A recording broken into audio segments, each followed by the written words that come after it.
నరనారాయణుల అవతారం. సహస్రకవచుడి అంతానికి ప్రారంభం. దేవతల ప్రార్థనతో విష్ణుమూర్తి నరనారాయణ అవతారంగా భూమిపై అవతరించాడు. సహస్రకవచుడి వరమే అతని వినాశనం అవుతుందని నారాయణుడు గ్రహించాడు. నువ్వు తపస్సు చేయి నరా, అతన్ని నేనాపుతాను.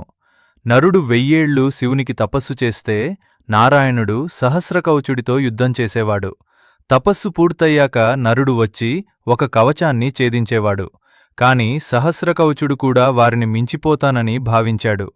అలా యుగాలపాటు సాగిన భయంకర యుద్ధంలో ఒక్కో కవచం విరిగిపోతూ అతని శక్తి కరిగిపోయింది. చివరికి అతడు ఓడిపోయాడు.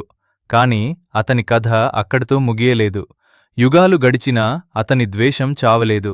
అతను మళ్లీ జన్మించాడు. అతను ఎవరో తెలుసా?